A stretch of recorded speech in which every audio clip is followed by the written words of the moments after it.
So for today's video, i-share ko naman sa inyo kung paano ba namin dinidispose yung mga dumi. Itong mga ipot ng ating mga pugo. Kasi merong mga nagtatanong, Kuya Ace, paano nyo ba dinidispose or paano nyo ba nililinis itong mga ipot or dumi ng ating mga pugo?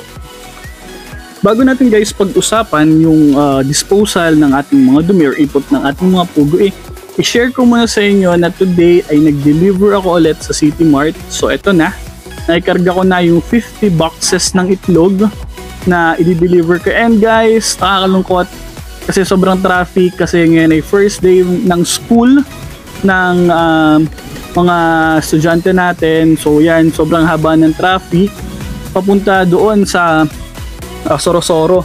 So guys, na-deliver ko na, and what's good ngayong araw na to is nagsoli sila ng mga boxes. So hindi ko na naman na-expect na magbabalik sila ng box kasi kasama na to sa binayaran nila. Pero ito nga, nakakatuwa, bonus na lang guys kung magsoli sila ng mga boxes sa atin, at napakadami pa nitong mga naipon nilang kahon.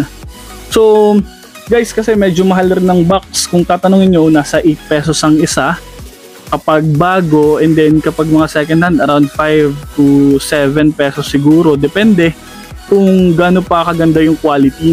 So yun guys, tapos na ako mag-deliver, and papauwi na ako, pabalik na ako ng bahay, and then pag-usapan natin yung ating disposal ng dumi ng ating mga pugo. And guys, parang uulan, ayan, napaka-traffic. Sana makauwi tayo ng maaga. Ayan guys, so malapit na tayo sa bahay. Eto na. So guys, ito yung lugar namin. Sobrang green grass of wall na. So masyadong madamo kasi ulan ng ulan. Okay? So eto guys, pagdating ko ng bahay, syempre in-unload ko agad yung mga boxes.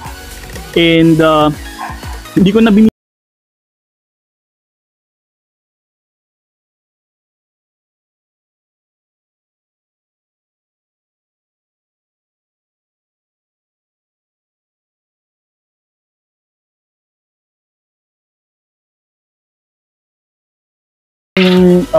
sinabricate niya na pangkayod sa mga ipot. Okay, so meron siya nitong lumang kutsilyos para pag may mga nakadikit sa gilid nito, kinakayod niyang papaganan. Okay, ganun. And inilalagay niya yung dumi ng ipot or yung mga ipot ng pugo sa timba.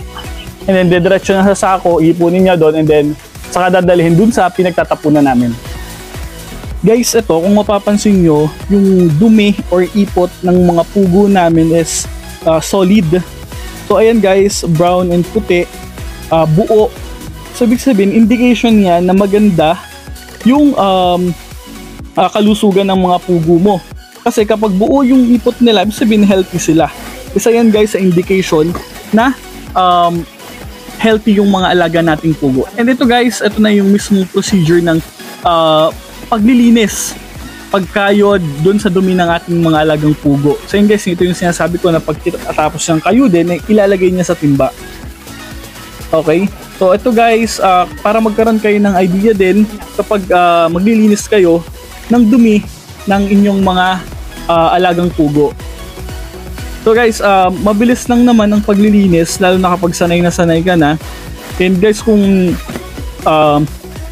ganito rin yung discarding gagawin nyo, siguradong makakuha kayo guys ng ganitong kagandang result sa paglilinis ng mga dumi or ipot ng mga alaga ninyong pugo.